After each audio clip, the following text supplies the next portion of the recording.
माना जाता है।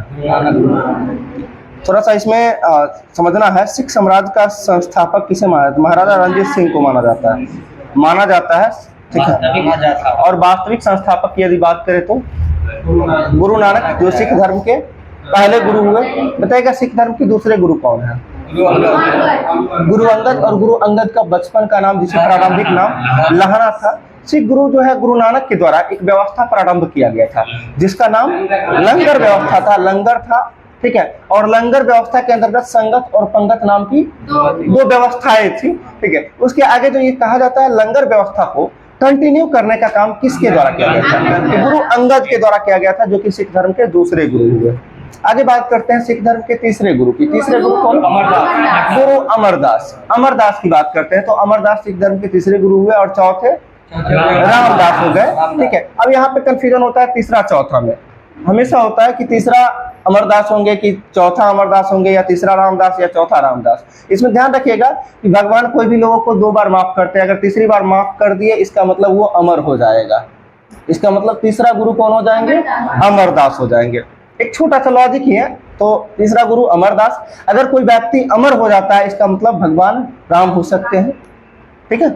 तो आप चौथा गुरु कौन हो जाएंगे? रामदास हो जाएंगे। अब 4 तक यहाँ पे जो कंफ्यूजन होता है, 5वां से थोड़ा सा लॉजिक से समझेंगे तो आसानी से याद हो जाएगा।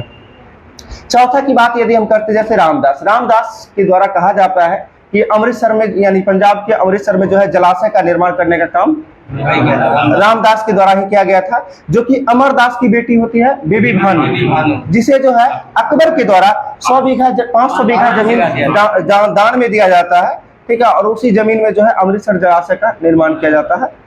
ये सिख धर्म के क्या में गुरु हो गए? चौथे गुरु रामदास के द्वारा। 500 बीघा कहीं पे बीघा लिखा हुआ रहता है, कोई बात नहीं, उसके लिए नहीं कोई दिक्कत है, बीघा हो गांव हो जो रहे चलेगा, ठीक है। आगे बात करते हैं 5वां गुरु। 5वें गुरु को किसी के द्वारा फांसी दिया गया था ना। आप ये क्वेश्चन वन लाइनर में बहुत पॉपुलर है कि सिख धर्म के 5वें गुरु को किसके द्वारा फांसी की सजा दी गई? जहांगीर के द्वारा दिया गया था। तो 5वां गुरु यहाँ से कहानी खत्म है, ठीक है। जो कि कौन गुरु हुए? गुरु अर्जुन देव हो गए। अब अर्जुन समझ सकते हैं एक योद्धा था, योद्धा को षड्यंत्र के माध्यम से जो है सजा दिलाया जा सकता है, तो वही है अर्जुन देव जो है 5वें गुरु, ठीक है। बात करते हैं छठे का। और ऐसे अर्जुन देव के बारे में कहा जाता है एक पुस्तक का संकलन किए थे, ये आदि ग्रंथ के संकलन करता अर्जुन देव हो जाएंगे, ठीक है। छठा गुरु बताइएगा? गुरु हरगोविंद, ठीक है। गुरु हरगोविंद हो जाएंगे ना छठा गुरु, गुरु हरगोविंद। और हरगोविंद के बारे में कहा जाता है कि अकाल तख्त का निर्माण जो है किसने किया था? गुरु हरगोविंद के द्वारा जो है अकाल तख्त का निर्माण किया गया था। क्यों किया गया था अकाल तख्त का निर्माण? थोड़ा सोच सकते हैं, क्योंकि जो सैन्य बल को मजबूत करने के लिए और दरबार में नगारा बजाने का व्यवस्था भी प्रारंभ किया था कि कोई भी विपत्ति आए उसमें नगारा बजाने लगा ताकि सभी लोग जो है अलर्ट हो जाए सैनिक। और इसलिए अकाल तख्त इसलिए कहा जाता है जिसे ईश्वर का सिंहासन के रूप में भी जाना जाता है, इसलिए क्योंकि वो ऐसा सिंहासन जिसपे यदि हम बैठ जाए तो मुझे कोई ना मार सके ईश्वर के सिवा, इसलिए उसे ईश्वर का सिंहासन भी कहा जाता है। सिख धर्म के क्या में गुरु की बात कर रहे हैं? छठे गुरु, जिनका नाम गुरु हरगोविंद हो जाएंगे, ठीक है। हरगोविंद अकाल तख्त का निर्माण किए, इसके साथ साथ क्या किए? इनके द्वारा दरबार में नगारा बजाने की परंपरा यानी व्यवस्था को शुरुआत किए। क्यों? कि मुगलों से बचने के लिए, मुगल का आतंक ज्यादा हो गया था। अब 6 गुरु सभी लोग को याद हो गया होगा, हम उनसे भी सुनना चाहेंगे। आपका ध्यान कहाँ है? क्लास में है ना? नहीं था ना? छठा गुरु का नाम बताइए। जो तलवार बांधते थे। हाँ, मतलब छठा गुरु का नाम नहीं पता ना? अभी जस्ट बताएं, 2-3 बार तो लगभग नाम बोल दिया है। क्लास में माइंड को रखिए, ठीक है। सभी लोग क्लास में है। आप बताइए छठे गुरु का नाम? हरगोविंद। आपके बगल में बैठे हुए हैं ना? आपके बात से बैच आ रहे होंगे, आ रहे हैं आपकी बात से, तो फिर क्लास में ध्यान रखिए, ठीक है। चलिए छठे गुरु, 6 गुरु का नाम कोई लोग बता सकते हैं एक बार में?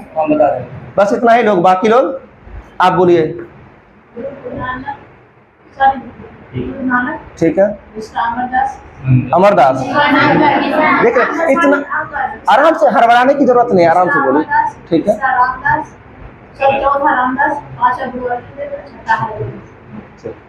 हड़बड़ाने की जरूरत नहीं है, ऐसे करके हम जहाँ पे कंफ्यूजन होता है पहले ही बता दिए, उस चीज को फिर से गलत करेंगे, दिक्कत है। एक बार फिर से सुन लीजिए देखिए जब एक ही बार में 10 ना याद होता है तो पार्ट बाय पार्ट करके याद कर सकते हैं। पहले 5 को करेंगे, फिर अगला 5 को करेंगे, दोनों को ऐड कर लेंगे तो 10 हो जाएगा ना, इस तरह से। तो पहला गुरु नानक, दूसरा गुरु अंगद, तीसरा अमरदास, चौथा रामदास, पांचवा अर्जुन देव, छठा हरगोविंद। इसके बाद क्या है, हर हर से तरीक है, हर राय हर किशन, बस 2 याद रखना है ना। सातवां हर राय हर किशन। हर राय के बारे में कहा जाता है अल्पकाल के लिए शासक बने थे, और हर किशन के बारे में कहा जाता है चेतक से इनकी मृत्यु हो जाती है। बस एक्स्ट्रा कुछ नहीं जानना है, जो इंपोर्टेंट है बस उतना ही फैक्ट को हमें ध्यान में रखना है। हर किशन की चेतक से मृत्यु हो गई, जो कि 8वें गुरु हुए। हर राय क्या हुआ, 7वां गुरु। अब 9वां गुरु के बारे में तो सभी लोग जानते होंगे ना, तेज बहादुर जिसे किसने फांसी दे दिया था, औरंगजेब के द्वारा जो है फांसी दे दिया गया था 9वें गुरु तेज बहादुर को। अब 10वां गुरु तो सबसे अंतिम गुरु हुए गुरु गोविंद सिंह, जिनके द्वारा कौन सी पंथ का स्थापना किया गया था, खालसा पंथ का स्थापना किया गया था। खालसा पंथ का स्थापना किया गया था, जो कि कब 1699 में। हाँ, खालसा पंथ की स्थापना जो है 1699 में किया गया था, किनके द्वारा, सिख धर्म के 10वें गुरु गुरु गोविंद सिंह। इनके बारे में कहा जाता है कि इन्होंने 5 प्रकार का जो है ककार बोलते हैं, एक तरह कंघा ककार श्रृंगार का एक प्रकार होता है जो शरीर में जो है लगाए रखना, ये गुरु परंपरा की जो है बताए। वो किसके द्वारा, तो 10वें गुरु के द्वारा, गुरु गोविंद सिंह के द्वारा बनाया। क्या हुआ, हाँ अभी देखते हैं कृपान धारण करना, केस कंघा कृपान, ठीक है, और करा कंघा कृपान केस, और इसके बाद 4 हुआ ना, केस कंघा कृपान करा कच्छा, तो नहीं ठीक है, टोटल 5 ही था, 5 प्रकार ये जो है हमेशा मतलब लेके चलता था। तो चलिए आगे बताना है। तो देखिए 10 गुरु एक बार में कर सकते हैं, कोई मुश्किल नहीं है, और कुछ भी पढ़ते हैं ना प्रयास करिए कि उसका सारांश जो है माइंड में सेट करके रखें। अभी अच्छा 10 गुरु में क्या लगता है, जो क्वेश्चन पूछा जाएगा नहीं भी जानेंगे ना तो ऑप्शन से छांट के बना लेंगे। कभी कभी देता है सीधा सीधा गुरु के जो है कर्म को, कालानुक्रम को व्यवस्थित करें, उस समय थोड़ा सा दिक्कत हो जाएगी, तो इसको ध्यान रखिएगा। एक बार फिर से बोलते हैं, आप लोग साथ में बोलिएगा। पहला गुरु नानक, दूसरा अंगद, तीसरा अमरदास, चौथा पांचवा, छठा हरगोविंद, 7वां हर राय, 8वां हरकिशन, 9वां तेज बहादुर, और 10वां गुरु गोविंद सिंह। ठीक है, चलिए आगे बताना। महाराजा रणजीत सिंह के राज्य की राजधानी कहाँ थी? इनकी 2 राजधानी के बारे में कहा जाता है, एक राजनैतिक राजधानी और दूसरा सांस्कृतिक राजधानी। और रणजीत सिंह की सांस्कृतिक राजधानी जो थी वो कहाँ थी? पंजाब का अमृतसर देता है। ठीक है, ये महाराजा रणजीत सिंह का राजधानी की बात करते हैं तो सांस्कृतिक एक लाहौर है, एक अमृतसर है। ठीक है, आगे बात करते हैं। महाराजा रणजीत सिंह ने जो है सुप्रसिद्ध कोहिनूर हीरा किससे प्राप्त किया था? शाहजहां से प्राप्त किया था। सही है, आगे बताना है आपको। वर्ष जो है 1845 से प्रारंभ हुआ जो है प्रथम आंग्ल सिख युद्ध हुआ था। प्रथम आंग्ल सिख युद्ध जो 1845 से 46 के दौरान होता है। ठीक, उस समय जो है भारत का गवर्नर जनरल कौन होता है? लॉर्ड हार्डिंग प्रथम होगा ना। लॉर्ड हार्डिंग प्रथम का कार्यकाल 1844 से 1848 है। ठीक है, 1844 से 1848, जो कि 1848 4 साल का इनका कार्यकाल रहा है। इनके बाद 1848 से 1856 तक कौन आता है? डलहौजी आता है। डलहौजी के बाद 56 से 62 तक लॉर्ड कैनिंग आता है। तो एक क्रम में देखिए, अगर जिस टॉपिक में इन करेंगे उधर नहीं चलने लग जाएंगे, चलते हैं इधर बारी बारी से। ठीक है, ये हो गया 1845 में स्टार्ट हुआ, 46 में जाके समाप्त हुआ। लॉर्ड हार्डिंग के काल में हुआ था। ठीक है, कौन सा युद्ध? प्रथम आंग्ल सिख युद्ध। ध्यान रखना है, ये इसमें भी कंफ्यूजन होता है कि आंग्ल सिख को आंग्ल मराठा में ऐड कर लेते हैं, आंग्ल मैसूर में ऐड कर लेते हैं, ये सब कंफ्यूजन का घर है। हाँ, तो इसलिए टकला का 1700 हुआ है। हाँ, 100 साल पहले। ठीक, कोई बात नहीं, आगे चलिएगा। प्रथम आंग्ल सिख युद्ध जो था यह किस संधि के तहत समाप्त हुआ था? लाहौर की संधि के तहत समाप्त हुआ था, जो 1846 में हुआ था। ठीक है, आगे बताना। महाराजा रणजीत सिंह का उत्तराधिकारी कौन हुआ था? खरक सिंह हुआ था। सही है। सिख साम्राज्य का अंतिम शासक कौन था? दलीप सिंह बोलते हैं, दिलीप सिंह में दलीप सिंह है ये। ठीक है, आगे बताना। द्वितीय आंग्ल सिख युद्ध है किस गवर्नर के काल में हुआ था? लॉर्ड डलहौजी के काल में हुआ था, क्योंकि 1848-49 में हुआ है, तो लॉर्ड डलहौजी ही रहेंगे। ठीक है, आगे बताना है। 1849 को जो चिलियान वाला का युद्ध हुआ था, जो कि जो चिलियान वाला के युद्ध का नेतृत्व किसके द्वारा किया जा रहा है? कोई अंग्रेज का नाम बताना है। लॉर्ड गफ, बिल्कुल सही है, लॉर्ड गफ के द्वारा जो है इसका नेतृत्व किया जा रहा था। आगे बताना, स्वतंत्र राज्य के रूप में मैसूर की स्थापना किसके द्वारा किया गया था? मैसूर के हैदर अली होगा ना, तो स्वतंत्र राज्य के रूप में मैसूर का जो है स्थापना किसके द्वारा? हैदर अली के द्वारा। और ये हैदर अली वही है जो टीपू सुल्तान का पिता होता है। हैदर अली मैसूर का शासक कब बनता है? 1761 में मैसूर का शासक बनता है। ठीक है, इसके साथ साथ कहा जाता है कि हैदर अली के द्वारा जो है प्रथम अंग्रेज के बीच मध्य युद्ध जो होता है, अंग्रेज एवं हैदर अली के मध्य, जो कि प्रथम आंग्ल मैसूर युद्ध के नाम से जाना जाता है। जो कि प्रथम आंग्ल मैसूर युद्ध कब होता है? 1767 से 69, 2 साल में होता है, 1767 से 69। ठीक है, आगे बताना आपको सेकेंड आंग्ल मैसूर युद्ध कब होता है? तो 1780 से 84, 1780 से 84। ध्यान रखिएगा, सभी पे मेरा नजर है, जिनको लगा क्लास में ध्यान नहीं, हम खड़ा करके पूछ देंगे क्वेश्चन। सामने कैमरा भी लगा हुआ है, ठीक है, बाद में थोड़ा सा समझ, इसलिए क्लास में माइंड को रखिए। ठीक है, 1780-84 के दौरान द्वितीय आंग्ल मैसूर युद्ध हुआ है। बात करते हैं तीसरा आंग्ल मैसूर युद्ध कब हुआ है? जो 1790-92 के मध्य हुआ है। ठीक है, चौथा युद्ध 1799। एक बार सभी का ईस्वी की बात कर ली है। पहला 67-69, दूसरा 80-84, तीसरा 90-92, चौथा 1799। सारा ईस्वी 1700 में ही है। कैसे याद रखेंगे? ये भी याद रख सकते हैं, हैदर अली मैसूर का शासक बना था 1761 में बना था ना, 1761, तो इसे ध्यान रखेंगे 1700 वाला में ही होगा। कभी कभी ये भी कंफ्यूजन होता है, कोई ऑप्शन 2 ऑप्शन 1700 दिख जाता है, 2 ऑप्शन 1800 दिख जाता है। ठीक है, ये भी ध्यान रखना है। देखिए, क्वेश्चन को रिलेट करके जब तक याद नहीं रखेंगे तब तक कंफ्यूजन बना रहेगा। अगला हम बात करते हैं, किसके काल में जो है चारों युद्ध हुआ था? यानी उस समय अंग्रेज गवर्नर या वायसराय के रूप में जो है कौन काम कर रहे थे? पहले सुन लीजिए अच्छा से, वारेन हेस्टिंग्स पहले था। जोर से बोले हैं, गलत बोले हैं। ठीक है, पहला में लॉर्ड वेरेलास्ट था। ठीक है, और बताते हैं ना कि होता है ना, आज के बाद थोड़ा सा अगर कंसेंस रखेंगे तो चारों युद्ध के समय कौन से गवर्नर के रूप में काम कर रहे थे, कभी लाइफ में गलती नहीं होगा। या किस संधि के तहत समाप्त हुआ, कभी नहीं गलती होगा। आप एक वर्ड है वेवा काबे, हम कई बार बताए हैं, वेबा काबे, 4 वर्ड का बन रहा है, वेबा काबे। वे से लॉर्ड वेरेलास्ट याद रख सकते हैं, यानी वेरेलास्ट तो याद रख सकते हैं ना, वेरेलास्ट। अगला है बा, वारेन हेस्टिंग्स, का कार्नवालिस, वे वेलेजली। तो पहला क्या हो जाएगा? वेरेलास्ट, वारेन हेस्टिंग्स, कार्नवालिस, वेलेजली। चारों युद्ध के समय जो है ये 4 व्यक्ति का नाम जो बताए, यही चारों व्यक्ति जो है मतलब गवर्नर के रूप में काम कर रहे थे। सबसे पहला ये याद हो जाएगा ना, सबसे पहले लॉर्ड वेरेलास्ट, दूसरा वारेन हेस्टिंग्स, तीसरा कार्नवालिस और चौथा लॉर्ड वेलेजली। यानी पहले युद्ध के दौरान कौन थे, दूसरे युद्ध के दौरान कौन थे, तीसरे के दौरान कौन थे, चौथे के दौरान कौन थे। अब बात करते हैं कौन कौन संधि के तहत समाप्त हुआ था। प्रथम आंग्ल मैसूर युद्ध जो है किस संधि के तहत समाप्त हुआ है? मद्रास की संधि के तहत समाप्त हुआ है। ठीक है, दूसरा इधर आने दीजिए, उनको आलोक जी आने दीजिए। तो दूसरा पेरिस बोल रहे हैं, कोई बात नहीं, कोई नहीं, हम ये नहीं बोल रहे हैं, वो बोल रहे हैं कि जो पेरिस। ठीक है, दूसरा जो है मंगलौर की संधि के तहत समाप्त हुआ है, और तीसरा श्रीरंगपट्टनम की संधि। इसके लिए बताए थे, एक वर्ड है MMS। ठीक है, पहला M से मद्रास, दूसरा M से मंगलौर, और S से श्रीरंगपट्टनम। अब ये भी मन में आ जाता है ना कि अब दोनों तो M ही है, कैसे मद्रास और कैसे मंगलौर समझेंगे। ठीक है, तो देखिए पहले है तो वो छोटा होगा, यानी जैसे दूसरा है तो बड़ा होगा। तो पहला की बात करते हैं, तो पहला कौन सी संधि का? मद्रास, मद्रास 3 वर्ड का ना, और मंगलौर 4 का। तो पहला में मद्रास, दूसरा मंगलौर, तीसरा श्रीरंगपट्टनम। ठीक है, क्लियर होगा ये?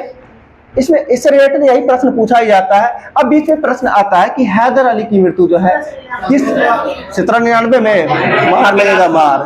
ठीक है, 1784 में नहीं हुआ है, सुन लीजिए, 1782 में हुआ है। बताते हैं, लॉजिक के साथ बताते हैं। ठीक है, और जो कि किस युद्ध के दौरान हुआ था? ठीक है, ये दूसरे आंग्ल मैसूर युद्ध के दौरान एक चल रहा वार्षिक युद्ध था, पोर्टो नोवा की लड़ाई। और इस पोर्टो-नोवा की लड़ाई में हैदर अली की मृत्यु हो जाती है 1782 में, और 1782 में मृत्यु के बाद जो है इस युद्ध का नेतृत्व टीपू सुल्तान करने लग जाता है। ठीक है क्या? और टीपू सुल्तान की मृत्यु बोले तो ये चौथे युद्ध में हो जाता है, जो कि 1799 में हो जाता है। ठीक है, जो कि चौथा युद्ध को और निर्णायक युद्ध के रूप में भी जाना जाता है, क्योंकि टीपू रहा ही नहीं तो उसमें कोई संधि ही नहीं हुआ। ठीक है, बाकी 3 संधि ध्यान में रहेगा। इसके बाद चारों युद्ध कब कब हुआ था, चारों के समय गवर्नर के रूप में कौन काम कर रहे थे, इतना तो ध्यान में होगा। ठीक है, एक बार पूछे अब हम, आप बताइएगा, आपके पीछे जस्ट। ठीक है, सेकेंड मैसूर युद्ध कब हुआ था? आंग्ल मैसूर युद्ध।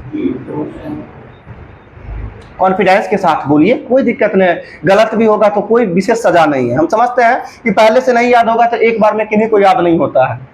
आप सुनेंगे हम बताएं, लग रहा होगा कि याद हो गया, लेकिन थोड़ी देर बाद जो है कंफ्यूजन में हो जाता है। बोलिए एक बार। 1780 से कब तक? 1784 तक। ठीक है, आप तीसरा युद्ध बताइएगा कब हुआ था? तीसरा आंग्ल मैसूर युद्ध कब हुआ था? अभी बताए हैं, अच्छे से बताए हैं, तो ध्यान रखना है। जानते हैं, बहुत बता देते हैं, फेस पे लिखा होता है। ठीक है, कि इन्हें पता हो सकता है, नहीं हो सकता है। आप बताइएगा तीसरा आंग्ल मैसूर युद्ध कब हुआ था? 90-92 में हुआ था। पहले युद्ध के समय जो है कौन गवर्नर थे? कौन? एमहर्स्ट। एमहर्स्ट कहाँ से ले आए उठा के इनको? हम वर्ड भी बताया है ना। आप अगर समझ रहे हैं कि अगर आपको लगता है हम बोले याद हो जाएगा, एक बार उसको नोट कर लीजिए। नोट कर लीजिए तो कम से कम माइंड में रहेगा कि हम क्या नोट किए हैं। अगर होता है ना कि थोड़ा अगर चोरी भी करते हैं तो होशियारी से कर, जब तक हम क्वेश्चन पूछ रहे तब तक नीचे आप देख भी सकते हैं, होता है, देख सकते थे ना, तो कम से कम उस बहाने भी तो याद हो जाएगा थोड़ा देर के लिए। इस चीजों को प्रयास कीजिए। ठीक है, आप बताइएगा फर्स्ट आंग्ल मैसूर युद्ध के समय गवर्नर के रूप में कौन थे? वेरेलास्ट थे, बिल्कुल सही है, लॉर्ड वेरेलास्ट। ठीक, अभी रुकिए। ठीक, लॉर्ड वेरेलास्ट सही है। दूसरा किस समय बताइएगा आप? हाँ, वारेन हेस्टिंग्स। तीसरा, चौथा,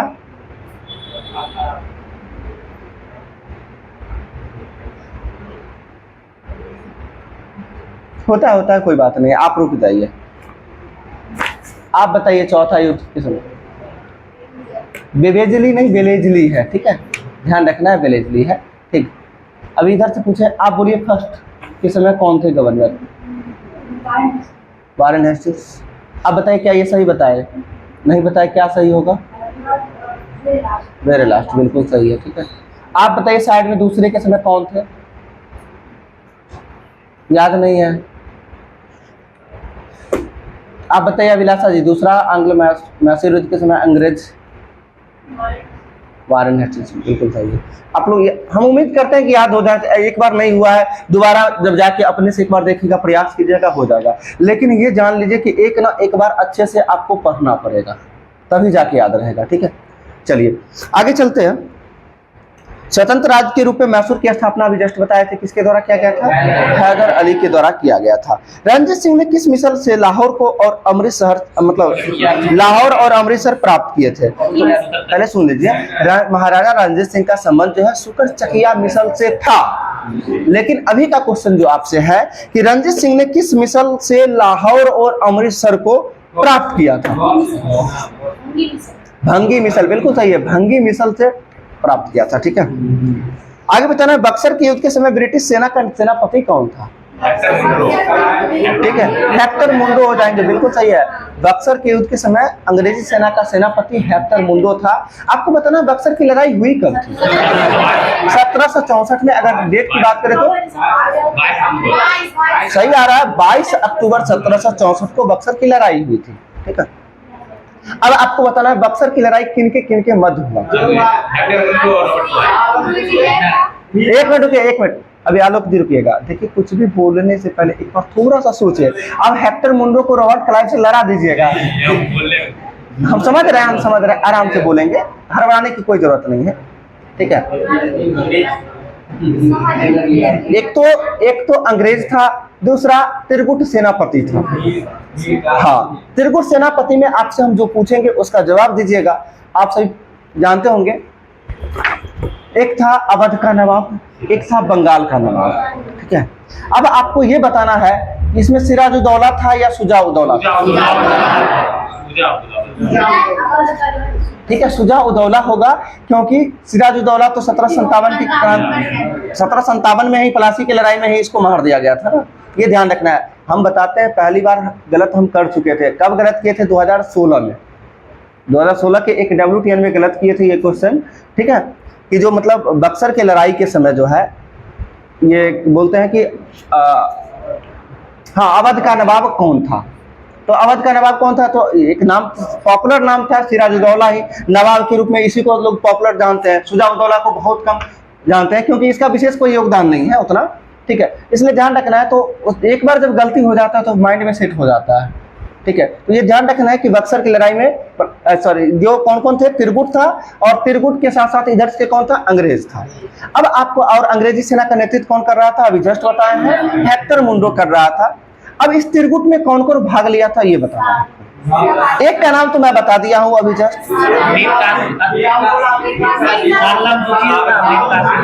ठीक है। चलिए अब बात करते हैं मुगल बादशाह के रूप में शाह आलम द्वितीय बक्सर की लड़ाई में। दूसरा व्यक्ति की बात करते हैं तो बंगाल का अपदस्थ नवाब, याद रखिएगा, अपदस्थ नवाब मीर कासिम। और तीसरा की बात करते हैं तो वही अवध का नवाब शुजा-उद-दौला। ये तीनों मिलकर जो है एक मतलब तिरगुट तैयार किया था कि हम अंग्रेजों के खिलाफ तो अकेला जीत नहीं सकते हैं, तो तीनों मिलकर लड़ते हैं। फिर भी हार हो गई थी, ठीक है। और जो किस संधि के तहत समाप्त हुआ था? इलाहाबाद की संधि, जो 12 अगस्त 1765 को हुआ था, जो कि 2 संधि हुआ था, एक 12 अगस्त, दूसरा 16 अगस्त को हुआ था। अब आपको ये भी ध्यान रखना है यहाँ पर कि अब जो बंगाल का अपदस्थ नवाब था या कौन सा नवाब, इसमें भी कंफ्यूजन होता है। तो बक्सर की लड़ाई में ध्यान रखना है जो अपदस्थ नवाब मीर कासिम था। अब ऑप्शन में आपको ये भी दिखेगा, मीर कासिम भी दिखेगा, मीर जाफर भी दिखेगा, ठीक है। तो मीर जाफर जो कि उस समय उसे गद्दी पे बैठा दिया गया था, जिस कारण से विरोध में आकर मीर कासिम के द्वारा जो है, ठीक है, मतलब युद्ध का जो है मतलब तैयारी किया गया। अब ये 22 अक्टूबर 1764 की बात है। प्लासी की लड़ाई किस तिथि को हुआ था? 22 जून 1757 को हुआ था। और प्लासी का युद्ध का कारण क्या था? ब्लैक होल की घटना, ठीक है, ब्लैक होल की घटना, जिसे काल कोठरी की घटना भी कहते हैं। ब्लैक होल से आ जाता है, ज्योग्राफी में भी आ जाइएगा आप, ब्लैक होल एस चंद्रशेखर ना, नहीं बता दे रहे हैं, तो वहां भी आप जा सकते हैं मन में ये चाहते हैं, लेकिन इसे ध्यान रखना है, ब्लैक होल यानी कि काल कोठरी की घटना, ठीक है। एक छोटे से कमरे में टोटल 146 व्यक्ति को इसके द्वारा, सिराजुद्दौला के द्वारा बंद कर दिया गया था, जिसमें से 23 व्यक्ति मात्र जिंदा बचे थे, जिसमें से जिंदा रहने में एक व्यक्ति पत्रकार भी थे जो हॉलवेल थे, जिनका नाम है हॉलवेल, जो आपको देखा, जो हाल को बताए थे, ठीक है, हॉलवेल। हॉलवेल, अगर ये भी याद रखने में दिक्कत होती है तो याद रखना है, हॉलवेल कहने का मतलब, कहते हैं ना कि अगर ज्यादा स्थिति खराब होती है तो किसी का बेल बजाना होता है, बोलते हैं ना, तो बेल से समझिए कि जो हॉल में छोटा सा हॉल था उसमें सबका बेल बज गया, ठीक है, और इसलिए ब्लैक, क्या बोले, हाँ हॉल, उससे भी याद रखते हैं, रख सकते हैं ना, ब्लैक हॉल यानी हॉलवेल, ठीक है। चलिए अब आपको बताना है कि प्लासी की लड़ाई किस संधि के तहत समाप्त हुआ था? अलीनगर की ही संधि है, अलीनगर की ही संधि है, 1757 में ही हुआ है, ठीक है। ये सब छोटा छोटा क्वेश्चन है, जानते हैं तो बहुत अच्छा, नहीं जानते तो फिर बहुत मुश्किल है। जो कि 20 जून 1756 को कालकोठरी की घटना हुआ था, और 1 साल 3 दिन बाद, बोले तो 23 जून 1757 को युद्ध के रूप में बदल गया था। आगे बताना है, प्लासी के युद्ध के समय मुगल बादशाह कौन था?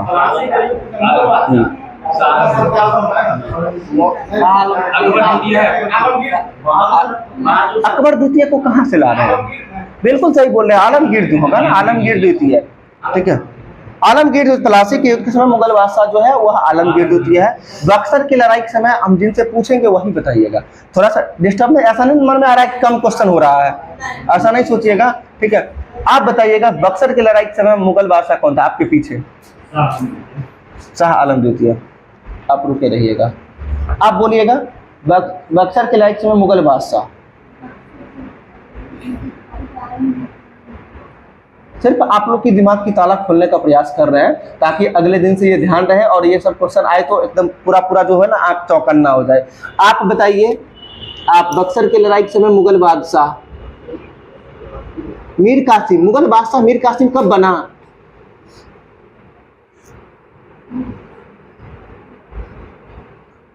आप लोग मुझे बताइएगा। तो सुजाउद्दौला कौन था? आलमगीर द्वितीय कब था? पलासी की लड़ाई के समय था ना। शाह आलम द्वितीय बिल्कुल सही होगा। ठीक है, बक्सर की लड़ाई के समय मुगल बादशाह, सही बताए थे आप। ठीक है, देख रहे हैं अभी जब इतना जल्दी सुन के जब गलत कर सकते हैं तो समझिए आज पढ़ के आप जाते हैं एग्जाम में क्वेश्चन कैसे सही करेंगे। इसलिए बार बार उस चीजों को पढ़ते रहिए, देखते रहिए, समझे।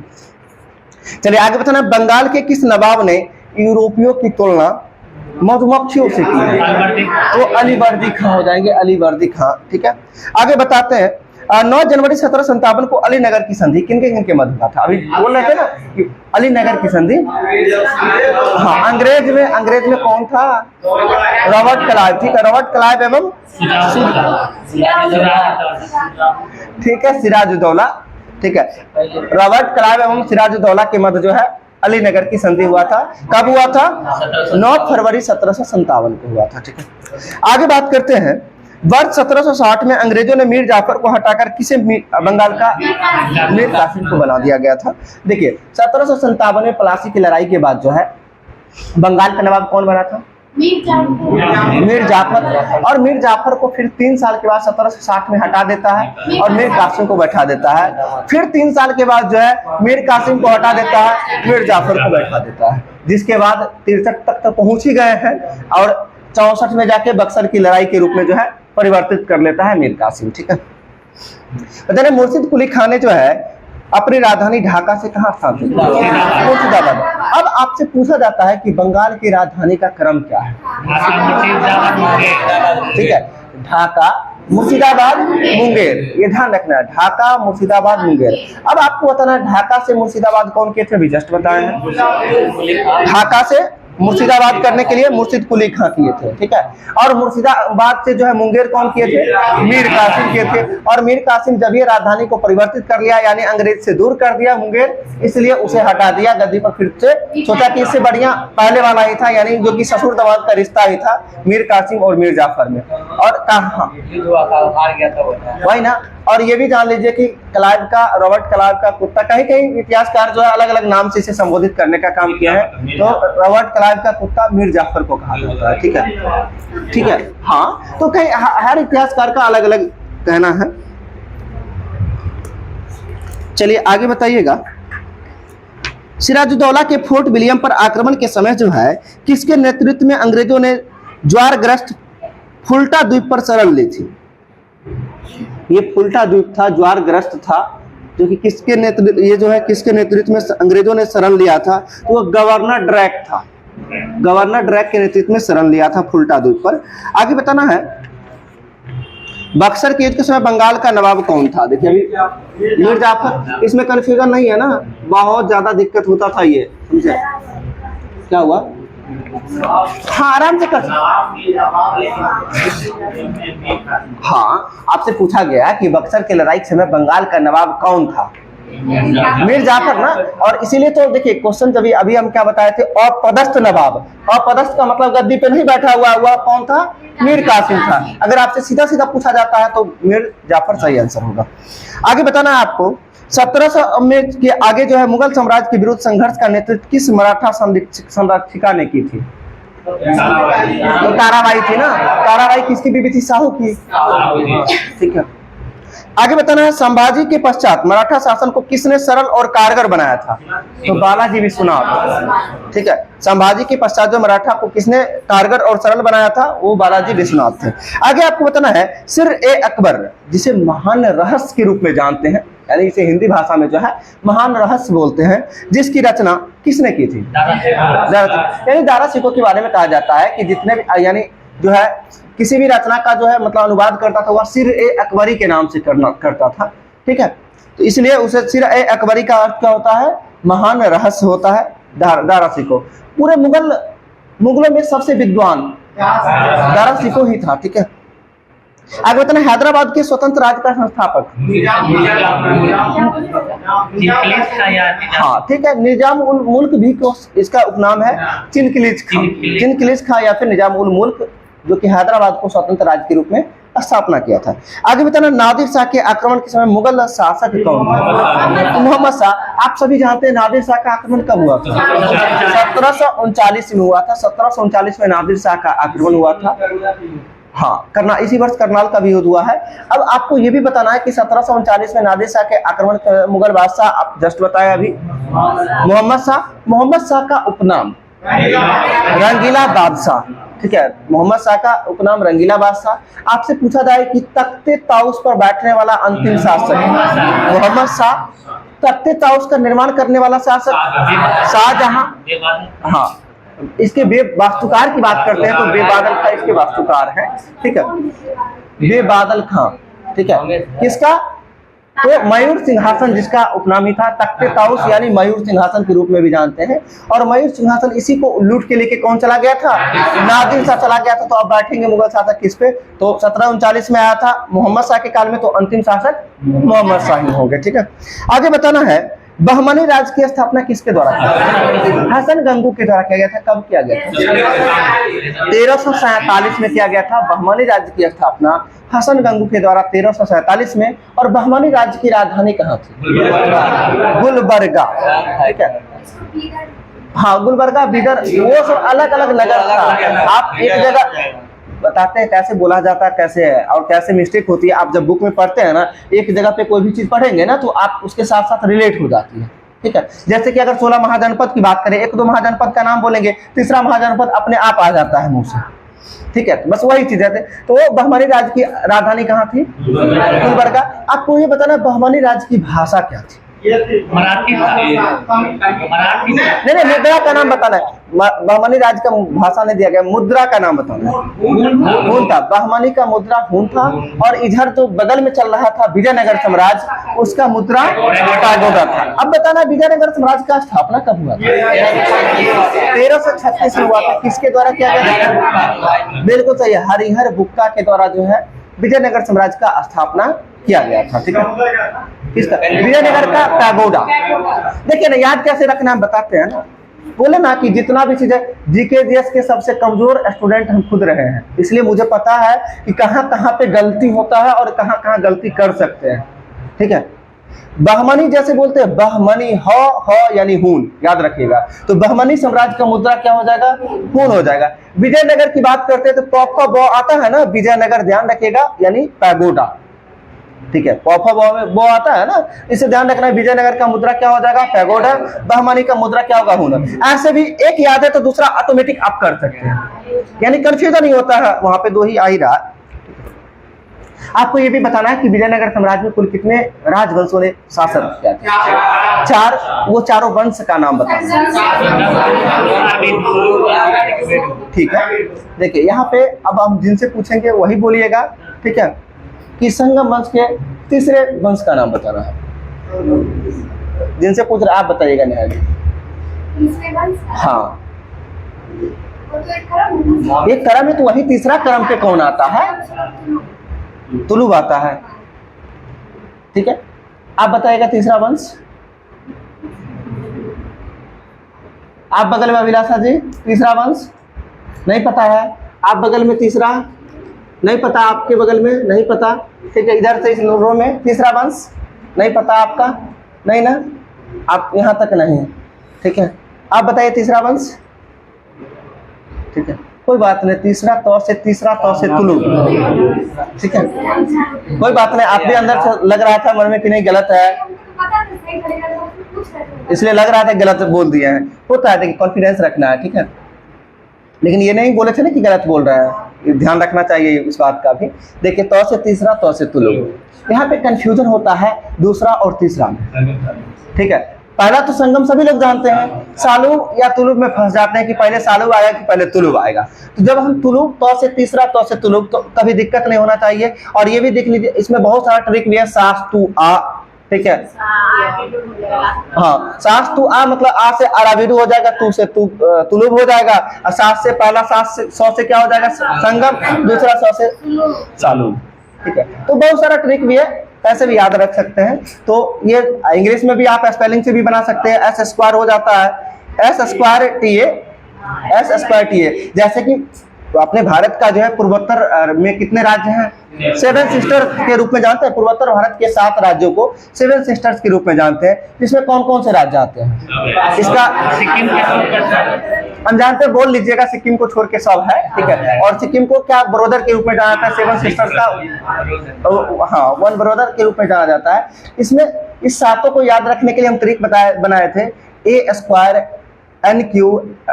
स्क्वायर बहुत दिन के बाद बोलने बताते हैं, A square N Q N T है शायद, M Q A square M Q N T, sorry A square M Q N T. हमें लगता है बहुत दिन के बाद बोल रहे थे इसलिए पहले मन में था A square N Q M Q N T. इसमें ए स्क्वायर में 2 आ गया, एम क्यू में 3 आ गया, 3 2 5 हो गया। इसका अर्थ होता है एन टी, यानी 5 2 7 आ जाएगा, ठीक है। ए स्क्वायर में आप असम और अरुणाचल प्रदेश, एम क्यू में मणिपुर, मेघालय, मिजोरम, ठीक है। ये 3 2 5 राज्य खत्म, और एनटी से नागालैंड, त्रिपुरा, 5 2 7, यानी ये 7 राज्य का आसानी से लिख सकते हैं, A square M Q N T, ठीक है। इसी तरह से देखिए बहुत सारा चीजें, जब थोड़ा सा समय दीजिएगा ना उस चीजों पे, आप चाहिए कि नहीं इसमें थोड़ा सा नॉलेज रखें, कभी भी गलती ना हो। और क्योंकि ये सब गलत होता है, आपको इसमें दे देगा निम्न में से कौन से पूर्वोत्तर भारत के 7 सिस्टर में से एक नहीं है, ठीक है, या एक है। तो आप जब तक 7 नहीं जानेंगे तो फिर कैसे फाइंड करेंगे? इसलिए ध्यान रखिएगा, A square M Q N T. चलिए आगे चलते हैं, टाइम ज्यादा नहीं हुआ ना? हाँ, सेट बनाने के लिए टाइम है ना अभी? क्वेश्चन नहीं आए हैं आप? अच्छा, एक बार देख लीजिएगा।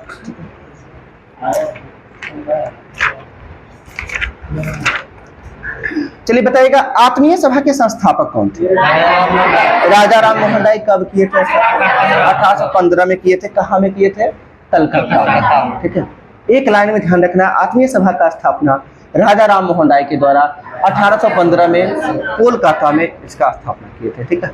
आगे चल के बताना है ब्रह्म समाज का स्थापना राजा राम मोहन राय के द्वारा 1828 में कहाँ में किए थे? तो कलकत्ता में किए थे। और यही आत्मीय सभा का नाम बदलकर ही ब्रह्म समाज किए थे, ये भी ध्यान रखना है। जो आत्मीय सभा कब? 1815 में, और ब्रह्म समाज कब हो जाएगा? 1828 में। आगे बताना है, एक है सीधा धर्म सभा। धर्म सभा का स्थापना राधा कांत देव के द्वारा किया गया था। किनके द्वारा? राधा कांत देव के द्वारा किया गया था। कब किया गया था? 1829 में किया गया था। धर्म सभा का स्थापना 1839 में नहीं है, 1839 में है। तत्वबोधनी सभा का स्थापना देवेंद्रनाथ टैगोर के द्वारा किया गया था 1839 में, ठीक है। तो ये अभी बताया, धर्म सभा का स्थापना राधा कांत देव के द्वारा कब किया गया था?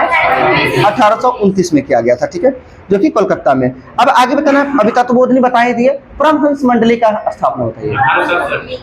तो परमहंस मंडली का स्थापना जो है दादोबा पांडुरंग के द्वारा किया गया था। दादोबा पांडुरंग के द्वारा किया गया था, जो कि 1849 में किया गया था। कहाँ में? तो बम्बई में। बम्बई में परमहंस मंडली, हमको लगता है गलत है, गोपाल हरि देशमुख होना चाहिए।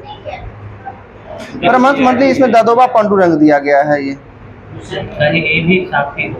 हो सकता है, देखिए क्योंकि हम जानते हैं ऐसा बहुत का सहयोगी जो रहता है ना, तो कहीं कहीं पे उसके सहयोगी का नाम दे देता है। जैसे कि क्वेश्चन हम लोग के मतलब असाइनमेंट्स में आया था क्वेश्चन, अमृत बाजार पत्रिका के संस्थापक सभी लोग जानते हैं शिशिर कुमार घोष, और जानते हैं ऑप्शन में शिशिर कुमार घोष था ही, ठीक है। किसका? परमहंस मंडली का। अच्छा, हम अभी अमृत बाजार पत्रिका की बात कर रहे थे, उसमें बताते ऑप्शन में वो भी नहीं था, बताते क्या था, जो कि वो बुक एसपीडी में, मेरे बुक में घेर के ऐसे करके हम टिक आउट करके भी रखे हुए थे। जब आने के बाद एसपीडी का बीच में देता है ना, बुक का नाम वगैरह दिया हुआ रहता है ना, उसमें घेर के रखे हुए थे कि नहीं ये हो सकता है। और वही चीज पूछ दिया था, कैसे पूछा था? मैचिंग टेस्ट में पूछा था। और उसमें क्या था कि आप जो नहीं जानते हैं, उसमें पूछा निम्न में से कौन सा मिलान गलत है, ठीक है। अब अमृत बाजार पत्रिका दिखा, इधर मोतीलाल घोष दिखा, ठीक है, लेकिन होना क्या चाहिए था? शिशिर कुमार घोष। तो शिशिर कुमार घोष हम लोग पढ़ते जा रहे थे, कंटिन्यू पता था, ठीक है। लेकिन उसके जगह पे एक और न्यू इंडियन कॉमनवेल्थ पत्रिका था, एनिवेशन का ही कोई पत्रिका था, ठीक है। तो वो एनिवेशन की जगह पे कुछ और नाम दिया हुआ था, लेकिन उस पर नजर नहीं गया। नजर कहाँ गया? सीधा अमृत बाजार पत्रिका पे, और इधर शिशिर कुमार घोष देखे नहीं है, सीधा ऑप्शन सी में था, सी टिक करके निकल गया, ठीक है। तो उसके बाद जो है जो भी सहयोगी भी होते हैं उनका भी नाम ध्यान में रखना जरूरी होता है। तो मोतीलाल घोष जो है अमृत बाजार पत्रिका के संपादक माने जाते हैं, ठीक है। तो शिशिर कुमार घोष के साथ साथ मोतीलाल घोष भी ध्यान रखिएगा, ठीक है। तो हो जाता है कभी कभी अलग अलग, जैसे प्रार्थना समाज की भी बात करते हैं, कई सारे साथी देते हैं, केशव चंद्र सेन भी देते हैं। प्रार्थना बोलते हैं आत्मा से करते हैं, तो आत्मारंग पंडुरंग भी होते हैं, ठीक है। नहीं आया, अच्छा। प्रार्थना कई, हाँ वही नहीं कह रहे, प्रार्थना कैसे करते हैं? आत्मा से करते हैं। हम लोग कई बार गलती किए थे तो ऐसे करके ध्यान रखे थे याद करने के लिए कि प्रार्थना आत्मा से करते हैं, तो इसलिए आत्माराम पंडुरंग, ठीक है। चलिए आगे चलते हैं। आर्य समाज का संस्थापक दयानंद सरस्वती कब किए थे? 1875 में किए थे। कहाँ में किए थे? कोलकाता में, मुंबई में किए थे। और इसका मुख्यालय कहाँ स्थापित किए थे? लाहौर किए थे, ठीक है। ये ध्यान रखना है क्योंकि भारत से बाहर चला जाता है थोड़ा सा मुश्किल होती है। आगे बताना, थियोसॉफिकल सोसाइटी का संस्थापक, ठीक है, मैडम एच.पी. ब्लाडवर्स्की व हेनरी अलकाट हो जाएंगे। दोनों व्यक्ति हैं थियोसॉफिकल सोसाइटी के संस्थापक। मैडम ब्लाडवर्स्की के साथ साथ हेनरी अलकाट भी हैं, जो कि कब किए थे? 1875 में। और इसका मुख्यालय न्यूयॉर्क में ना, सॉरी, इसका स्थापना न्यूयॉर्क में हुआ था, सही है। थियोसॉफिकल सोसाइटी का न्यूयॉर्क में। भारत में यदि हम बात करते हैं तो अडियार में इसका सही आंसर होगा, एनी बेसेंट, ठीक है। आगे बताना, रामकृष्ण मिशन का स्थापना किसके द्वारा? स्वामी विवेकानंद, 1897 में, ठीक है। बेलूर मठ का स्थापना बताएगा? 1887 में। किनके द्वारा? विवेकानंद के द्वारा ही किया गया था। इसमें भी कंफ्यूजन होता है, क्या नहीं होता है? 97 होगा कि 87 होगा, ठीक है। बेलूर मठ के साथ साथ आपको क्या बताया? रामकृष्ण मिशन, ठीक है।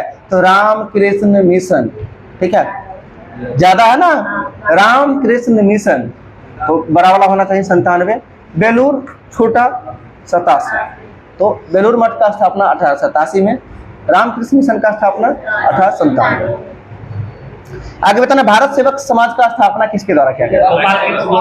तो गोपाल कृष्ण गोखले के द्वारा किया गया था। कब? 1905 में किया गया था, सही है। आगे बताना है, ब्रह्म समाज किस सिद्धांत पर आधारित था? तो ब्रह्म समाज जो है एकेश्वरवाद के सिद्धांत पर आधारित था। किसके सिद्धांत पर? एकेश्वरवाद के सिद्धांत पर आधारित था। अगर बताना, वर्ष 1815 में एकेश्वरवादी मत के प्रचार हेतु राजा राम मोहन राय ने किस संस्था का गठन किया था? आत्मीय सभा का गठन किया था। अभी थोड़ा देर पहले ही बताया है ना, ठीक है, कि जो आत्मीय सभा जो था जिसका स्थापना 1815 में, इसी के जगह पे नाम बदल कर क्या कर दिए थे? ब्रह्म समाज। कब? 1829 में बताइएगा, इंपोर्टेंट। क्या कोई हल दिक्कत? 1829 में किसका स्थापना हुआ? अभी जस्ट बताया, धर्म सभा का स्थापना किसके द्वारा? राधाकांत देव के द्वारा। और 1829 में भी इधर है लॉर्ड विलियम बेंटिक के सहयोग से सती प्रथा का अंत जो है राजा राम मोहन राय के द्वारा किया गया था 1829 में। 1830 में क्या है? ठगी प्रथा का उन्मूलन। ठगी प्रथा का उन्मूलन किनके अध्यक्षता में? कर्नल सलीमन की अध्यक्षता में किया गया था। कर्नल सलीमन, ठीक है, जो कि 1830 में हो जाएगा। आपको ये बताना है 1830 में, उसमें तो गवर्नर जनरल होंगे भारत के। भारत के गवर्नर जनरल कौन थे? Lord William Bentinck. Lord William Bentinck का कार्यकाल कब से कब तक? बिल्कुल सही, 1828 से 1835। बताएगा, बंगाल, ये जो है बंगाल के governor general Lord William Bentinck थे, जो अंतिम गवर्नर जनरल थे। तो भारत का प्रथम गवर्नर जनरल कौन बने?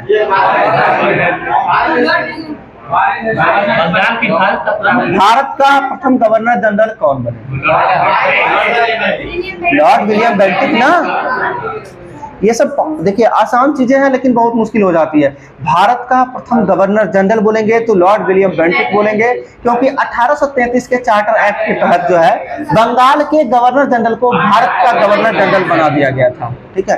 तो क्या डाउट लग रहा है लोग जी? ये डाउट में नहीं रहना है, ठीक है।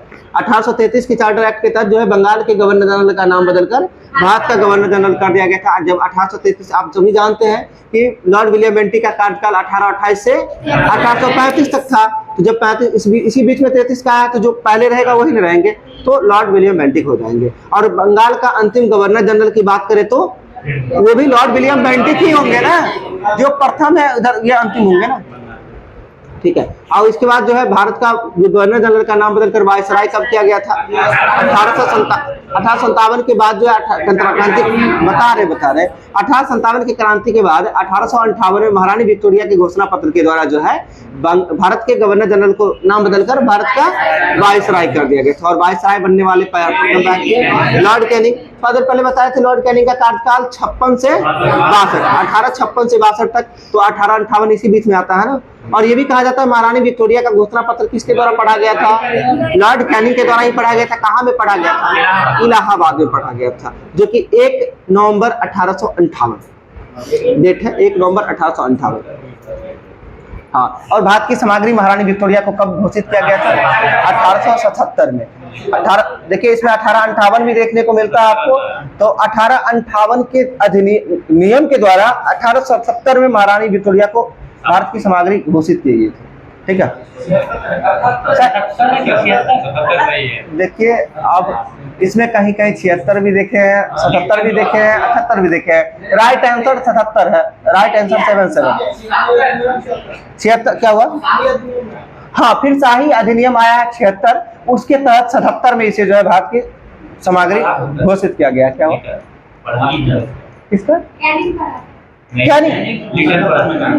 अच्छा, इसका आप ये बोल रहे शाही अधिनियम को किसने पढ़ा था, तो उस समय जो होंगे वही पढ़ेंगे ना। उस समय 1876 से 1880 तक लॉर्ड लिटन ही है। ठीक है, 1872-76 तक नॉर्थहुक है, नॉर्थहुक के बाद आते हैं लिटन, आते हैं 76 से 80 तक, 80 से 84 तक रिपन आते हैं, 84 से 88 तक डफरिन आते हैं। ठीक है, इसके लिए भी एक वर्ड है नाली रीड। नाली रीड, नाली रीड में 4 आते हैं, ना से नॉर्थहुक, ठीक है, ली से लिटन, री से रिपन, ड से डफरिन। सभी का कार्यकाल भी 4-4 वर्षों का है। 72 से 76, 76 से 80, 80 से 84, 84 से 88।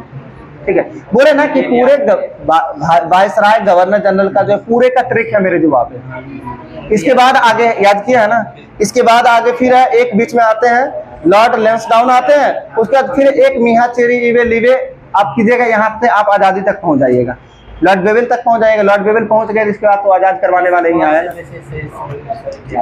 ठीक है, क्या सबको याद है? ठीक है, उनसे बाद सबको याद है। आप ही बताइएगा लॉर्ड कर्जन कब से कब तक रहा था? 1905 तक रहा था। और लॉर्ड कर्जन के बाद कौन आया? लॉर्ड मिंटो आया। लॉर्ड मिंटो प्रथम या द्वितीय? द्वितीय, ये भी बोलना है, क्योंकि लॉर्ड मिंटो प्रथम कब से कब तक रहा है? लॉर्ड मिंटो प्रथम कब से कब तक रहा? प्रथम नहीं पता है, किन्हीं को पता है? 1860 से लेके 1813 तक लॉर्ड मिंटो प्रथम रहा है। 1860 से 13 लॉर्ड मिंटो प्रथम, और मिंटो प्रथम 13 तक है, और फिर 13 से 23 तक कौन रहा है बताइएगा? बहुत बढ़िया व्यक्ति है, हार्डिंग प्रथम का नाम सुने हैं? तो हार्डिंग प्रथम 13 से 23 तक है। ठीक है, चलिए अभी आपको 1900 के बाद की बात कर रहे थे ना, आगे अभी 1905 तक गए थे। 1899 से 1905 तक लॉर्ड कर्जन रहे। कर्जन के बाद कौन आए हैं? लॉर्ड मिंटो द्वितीय आए हैं, जो कि कब से कब तक रहे हैं? 5 से लेके 10 तक रहे हैं, 10 तक रहे हैं। ठीक है, और 10 से लेके फिर 16 तक कौन रहे हैं? 10 से लेके 16 तक रहे हैं, हार्डिंग द्वितीय रहे हैं। और हार्डिंग द्वितीय के बाद फिर कौन आए हैं? चेम्सफोर्ड आए हैं, जो 16 से 21 तक। ठीक है, चेम्सफोर्ड के बाद कौन आए हैं? रीडिंग आए हैं, जो 21 से लेके 26 तक। और रीडिंग के बारे में ही कहा जाता है एकमात्र, हम क्या बताते हैं, यहूदी वाइसराय। हम तो वही बता रहे हैं ना अभी। एकमात्र, हम आगे बोल रहे थे, आप लोग कुछ और बोलने लगे। एकमात्र यहूदी वाइसराय के रूप में लॉर्ड रीडिंग काम किया है। ठीक है, जो 21 से लेके 26 तक रहा है। 26 के बाद 26 से लेके 31 तक लॉर्ड इरविन।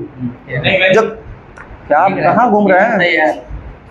निंदों में बुलाएगा तो गलती नहीं बुलाएगा। ठीक है, ध्यान रखिएगा। लॉर्ड इरविन 1926 से लेके 1931 तक है। ठीक है, क्योंकि संसद, भारत के संसद का उद्घाटन किसने किया था? इरविन। संसद का उद्घाटन कब हुआ था? पुरानी संसद की बात अब कर रहे हैं, 1927 में। तो आप वेलिंगटन को कैसे ला रहे हैं यहाँ पे? अब इसके बाद 31 से लेके 36 तक है लॉर्ड, बोलिए, वेलिंगटन। ठीक है, लॉर्ड वेलिंगटन 31 से 36 तक। फिर 36 से 43 तक आते हैं, कौन आते हैं? लिनलिथगो जो भारत छोड़ो आंदोलन के दौरान कौन रहा है? 42 में लिनलिथगो था ना, ये भी ध्यान रखना है। लिनलिथगो, भारत छोड़ो गो यानी लिनलिथगो, ध्यान रखना है, ठीक है। तो 1942 में लिनलिथगो था और वायसराय के रूप में सबसे लंबे समय तक काम करने वाले कौन थे? लिनलिथगो ही थे, जो 7 साल का कार्यकाल रहा, 36 से 43 तक रहा है, ठीक है। तो आपको एल्गिन द्वितीय भी है आगे उधर, ठीक है। हाँ, तो लास्ट में 44 से लेकर 47 तक बेवेल होता है। बेवेल के बाद कौन आ जाता है? Lord Mountbatten. माउंटबेटन आता है, तो बेटन आया, इसी के समय तो भारत आजाद ही हो गया। उसके बाद भारतीय की बात करते हैं तो भारतीय श्री राजगोपालाचारी हो गए, ठीक है, हो गया ना, भूल जाते हैं। तो देखिए लिखना, जिनको लिखना है आप लिख सकते हैं, हम ईस्वी का भी क्रम बता देते हैं, इसमें भी दिक्कत नहीं होगा। एक मीहा चेरी ईबे लीबे, एक लिखिए अलग अलग सेंटेंस करके। एक मीहा, ये भारत के गवर्नर या फिर वाइसराय हो जाएंगे, 1894 से है, ठीक है, 1894 से लेकर 1947 तक, ठीक है। एक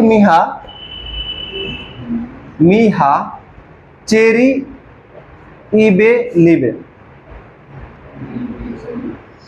ईबे चेरी के बाद ईबे लीबे।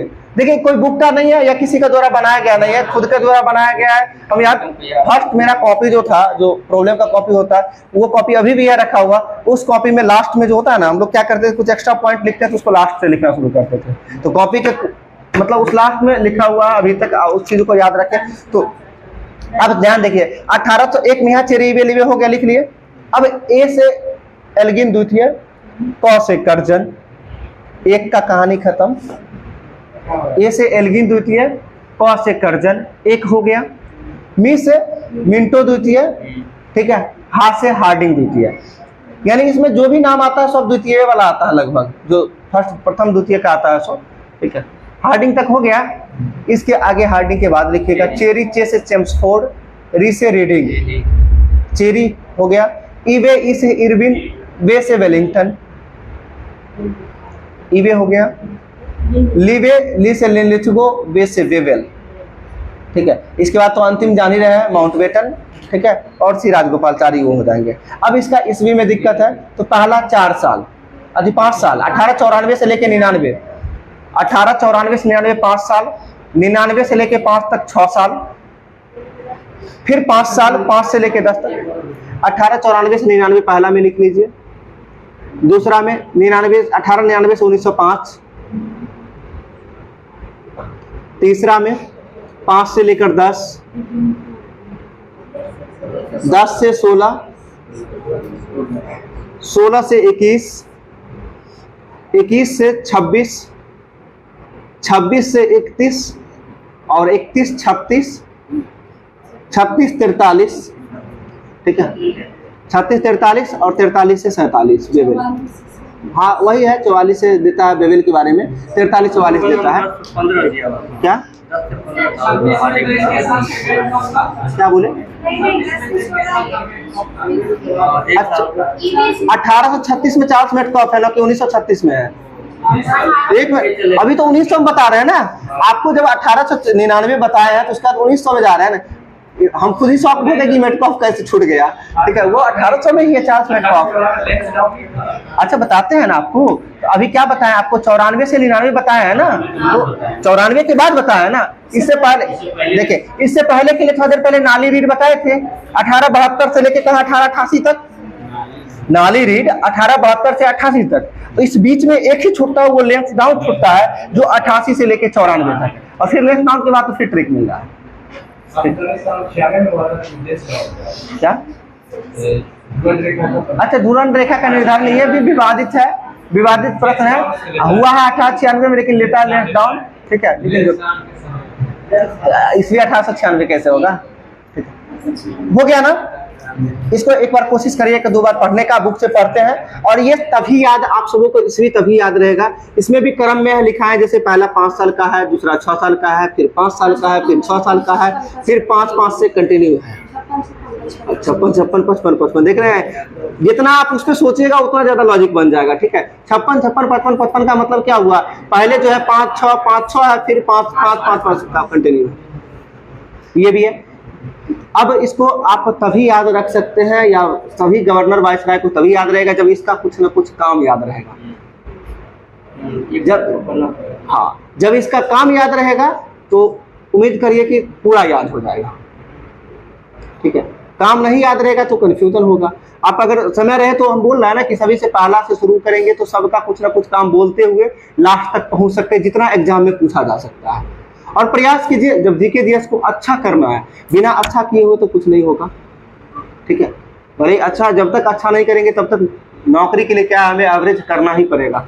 ठीक है, भागते फिरेंगे, भागने से नहीं काम चलेगा। इसलिए प्रयास कीजिए उसको ऐसे फॉर्म में पढ़ें जैसे हम मुगल वंश ही पढ़ते हैं ना, तो मुगल वंश का सारांश अपने यानी समरी जो है अपने माइंड में घुमाइए उस चीजों को।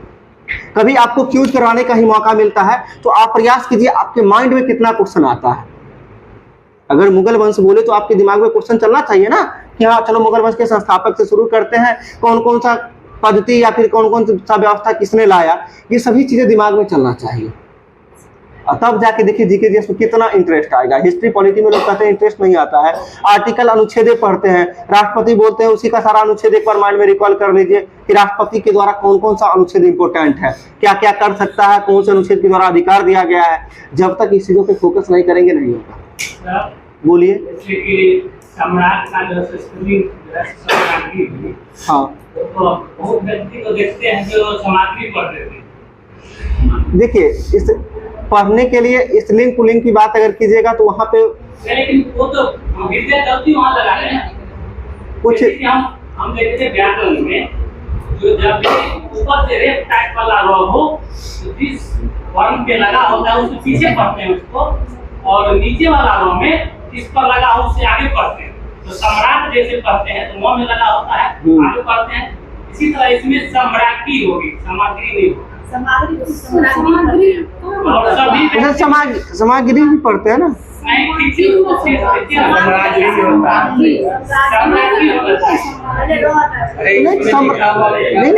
सम्राटगिरी भी पढ़ते हैं। सामग्री सामग्री एक मिनट, जिसको नहीं बोलने आता सामग्री का मतलब होता है वस्तु। आप देखते हो या किराना दुकान में लिखा हुआ रहता है, हाँ ठीक है, हवन सामग्री देखिए पूजा घरवाला में भी लिखा रहता है। वो सामग्री का मतलब क्या होता है, सामग्री का मतलब वो वस्तु होता है। ठीक है, टाइम हो गया, सेट भी बनाना है आप लोग को, छोड़ देते हैं आज के लिए। प्रयास कीजिएगा, एक दिन जो हम प्रयास करेंगे आप लोग को गवर्नर जनरल वाइसराय अच्छा से याद जरूर करवा दें। ठीक है, एक मिनट इसको पॉज करिए।